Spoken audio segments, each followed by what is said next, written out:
Welcome back, friends, to another The City of Final Fantasy Opera Omnia video. Lids87 here, and actually welcome to the very first video of 2021, guys. Hopefully we have an amazing year this year. But in today's video, friends, I am bringing you another Are They Worth It video. A series where I cover characters on upcoming banners to see if they are worth your precious tickets and or gems. Now, before I get into it though, friends, please remember to hit that like and subscribe button, and shoutouts where shoutouts are due. Database, Materia Bot, Compendium, Toneberry Troop, and anybody that makes our lives easier when it comes to finding out information for the game. Thank you guys very much for what you guys do for the community. So now, a little bit different, right? They're not these slides. This is actually a screenshot from the in-game, but on January 4th, UTC time, we will be getting Beatrix's Lost Chapter. Now, it is confirmed on here that there will be a free multi-draw on this banner, so there's a potential to pick up some free LDs or burst weapons here. Speaking about those weapons, Beatrix will be coming in with an LD weapon. I just smacked the shit out of my chip bags. And Cloud, of course, is going to be refeatured here with his burst weapon. So if you haven't picked it up yet, here you go. If you like Beatrix, this isn't a bad banner to go in for him for his burst. And synergy for this event is going to be Steiner and Vanille. And of course, Beatrix's EX weapon will be here also.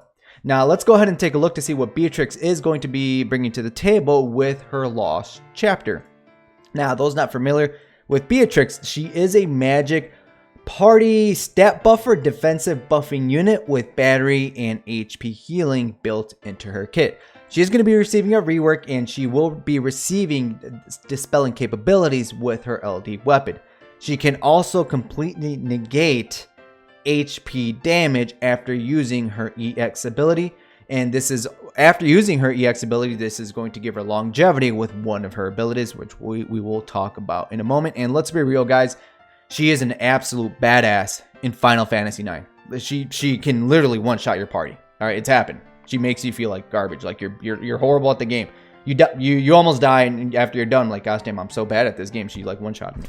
But aside from that, there will be timestamps down below in the description, the comments, the time frame. If you guys are already familiar with Beatrix, I will be recapping what she does. I'm going to try to go through it a little bit quickly. But anybody not familiar, if you guys would like a recap, let's go ahead and talk about Beatrix herself. So her first skill, Saint's Claw. This is going to brave your party, do some damage, and this will grant your party, all your party members, not a self buff on Beatrix, all your party members will receive a defensive buff of 100% for 12 turns and an HP regen of 10% for 12 turns. Okay, so use skill 1, give your party buffs, brave them up, and that's pretty much the gist of it after dumping out that damage. It is magic, brave, and non-elemental. We're going to get back to that a little bit later in this video. Her second ability, Thunder Slash. Now this has thunder based damage, brave damage built into the actual attack. So it's 3-hit thunder, magic AoE, brave plus HP attack with 20% splash. The plus version you gain it after the party has either 9 or more buffs on them, and this is going to increase the brave hits to 6 with a 50% HP splash towards the enemies. This will grant, gosh damn, there I go again with the damn chip bag. This will grant the party noble loyalty for 8 turns. Noble loyalty. This will increase said party members' attack and max brave by 30%, and this will not give them a 30% brave damage reduction. So your party members are coming in with 100% defense buff on top of 30% brave damage reduction. So she's going to help your party members stay alive while also brave battering them and giving them a 10% HP regen effect. So it's not potent healing, but it's healing over time. Now, with her C50, this will increase the party's attack and defense by 10% while Noble Loyalty is active. And I bring this up because this can be further boosted with her artifact passive, Continent's Finest Boost 2 stars, which will further increase the party's attack and defense by 5% while Noble Loyalty is active, totaling out to 15%. So more stat increases to both attack and defense. Additional ability, HP heal attack. Oh, now this is a little bit more potent healing towards your party. So party HP heal by 30% of max HP, while also giving them an additional 10% to their attack for 5 turns. Beatrix's call action, Saint Cloth Call. She's going to swoop in, Brave Heal the party, does damage. She's going to get out, but she's going to leave behind a call effect. So for 3 turns, your party members will receive 100% defense with a 10% HP regen. With her C80, it's going to go from 3 turns to 6 turns. Beatrix's EX ability, Clim Hazard. Now there's 2 more upgrades on top of this. So there's Clim Hazard Plus, and Clim Hazard Plus. So pretty much when she's at 9 buffs or more, she gets Clim Hazard Plus. When she's at 12 buffs or more, towards the party, 9 party buffs, or when the party has 12 buffs or more, this will upgrade to Clim Hazard Plus. So pretty much they're going to deal more damage. All right, at the Clim Hazard Plus, the damage is executed twice. Now here I did highlight the more important things that you should take into consideration when using her EX ability. She will recover 1 use of her Thunder Slash, her second ability, so there's that longevity, and she's going to turn her HP attack. Mind you have to be at EX plus 3 out of 3. This is all assuming you have her fully maxed out, okay? So after using Clim Hazard, any of the upgrades, this will turn HP attack into Holy Knight's Safeguard. Now you can hold on to Holy Knight's Safeguard as long as you want. You don't have to use her upgraded HP attack. I was trying this out. I was literally like 20 turns without using her upgraded Holy Knight Safeguard, and you can have this as long as you freaking want, not unless you reach a certain point. All of her buffs fell off. I'm just trying to prove a point there that you can hold on to this as long as you want, so to say. Now, after using Holy Knight Safeguard, she's going to do some damage. She's going to Brave Heal the party, and she will grant herself Holy Knight's Safeguard for 1 turn. Now, also while after using Clim Hazard, she will also grant herself Sworn General. But after using Holy Knight's Safeguard, this will revert back into the previous HP attack plus, whatever condition you've already met. That's what the HP attack will be upgraded to. So Sworn General, it is a 6-turn buff on herself. It's going to increase her attack by 40% and her max rate by 50%. I did include her character boards in here, and that Holy Knight Safeguard for 1 turn, party 100% HP damage reduction cannot be extended. So no matter what HP damage is heading your way, you can completely negate that with Beatrix. Now that is very important because remember when I was just telling you guys with her Holy Knight Safeguard, her upgraded HP attack, you can hold onto it as long as you want, pretty much. So you hold on to it, and if you know the enemy is about to do some like massive attack that doesn't cleanse your party, because if they cleanse everything, then that's a different story. But if you know it's non-cleansing, massive attack coming towards your party, you can use her Holy Knight Safeguard, grant herself Holy Knight Safeguard, and then there goes the damage. But the beautiful thing about this is that it's a buff on herself, so anybody else can go back to back to back, or even if the enemy is fast, as long as Beatrix still has this buff on her, you can negate any HP damage headed towards your party as long as it's not cleansed. All right, friends. So you do have to. It's a 2-turn setup, but use her EX ability, hold on to it, and just use it whenever to negate said damage. After maxing out her EX weapon, you gain access to an A-type bonus sphere. So when the wielder deals critical damage, this will raise the party's max spray by 5% for 6 turns. Those of you that skipped ahead, welcome back. Everybody else, let me introduce you to Beatrix's LD ability, Shock. Now, what this is going to do, this will remove all enemy buffs upon use. So AoE enemy Dispeller. That is beautiful. Now she's going to do magic brave hits, AoE plus HP attack split that ignores defense. This will brave heal the party by 20% of HP damage, and this will grant the party HP regen for 12 turns. So it's pretty much replacing or refreshing the HP regen from Saint's Cloth. So there's that. I guess it's not a new buff. It's the same exact damn generic buff. So take it for what it is, I guess. And she will also inflict Rose Petal on all the enemies. Now, Rose Petal, it is a debuff for 6 turns. This will steal Brave by 10% of max Brave, and this will reduce that enemy's attack by 20%. That's not it, friends. When Beatrix attacks a target afflicted with Rose Petal, this will remove 1 buff from them, so 1 dispel of a buff.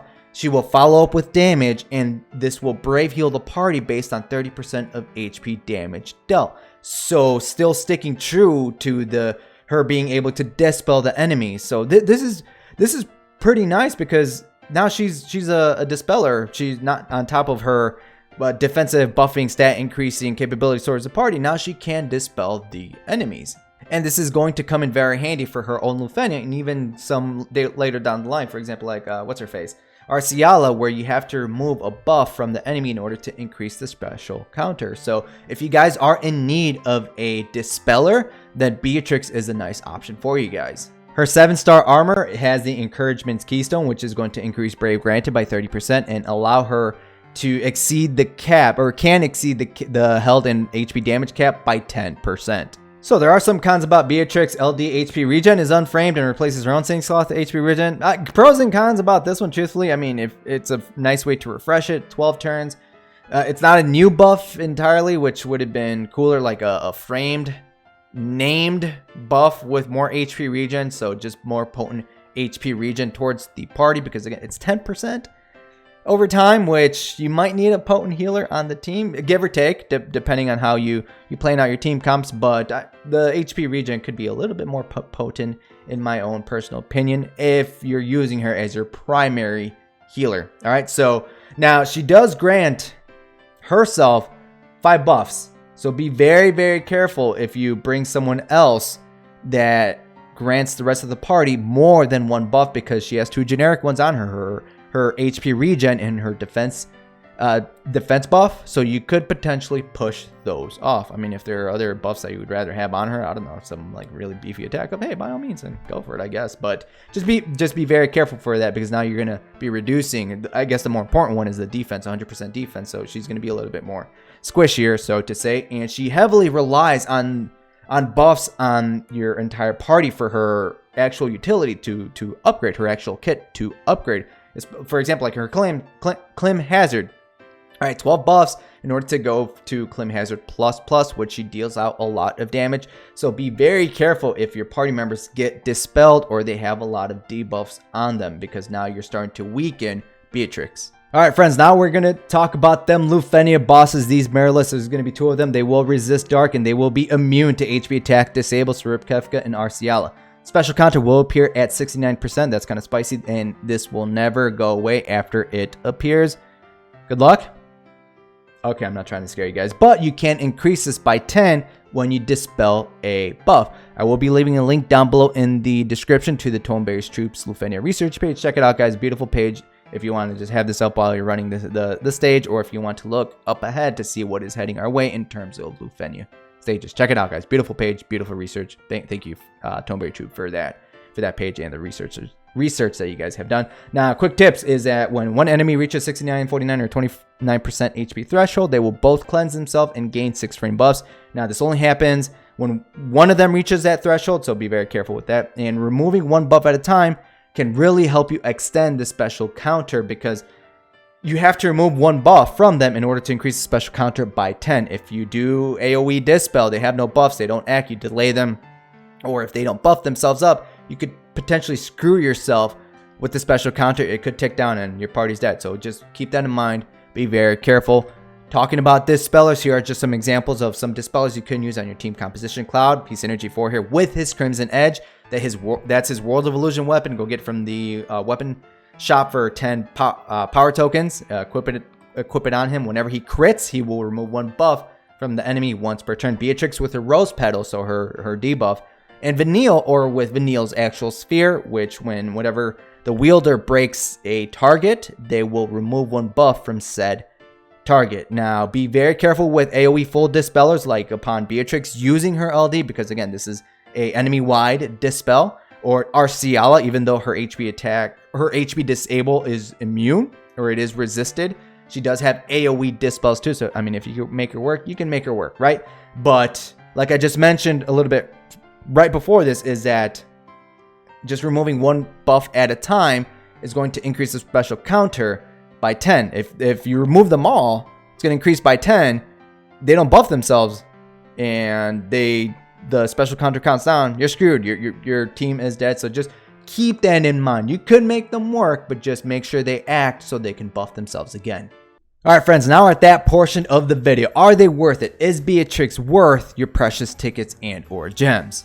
I think I gotta change the name of that now, because now it's more of how worthy are they of your gems, right? Who's down for a name change? But Beatrix, I want to say she's on the borderline of worthy and somewhat worthy, depending on your needs. All right, friends, depending on your needs, because she, overall, like, don't look at this. She's a good unit. Okay, she's a good unit. She's not a bad magic attacker with stat buffs and brave damage reduction built into her kit. Just be very careful if you happen to bring someone who provides massive party-wide buffs, because then you're gonna start pushing off her own HP regen and defensive buff. So just making her a little bit more squishier. All right, friends. So just keep that in mind. So aside from the massive defensive buff up to your party, she can also help your party members survive any form of HP damage with her Holy Knight Safeguard after using her EX ability, which, mind you, she will increase her Thunder Slash skill by 1, so helping out her longevity. But Holy Knight Safeguard, hold on to it, use it, which is her upgraded HP attack, and for 1 turn, reduce any HP damage by 100%. So guaranteed way to help your party member survive. Unless she gets cleansed, then you're screwed. Now, I did mention earlier in regards to one of her abilities being non-elemental. Actually, all of her kit except her Thunder Slash is non-elemental.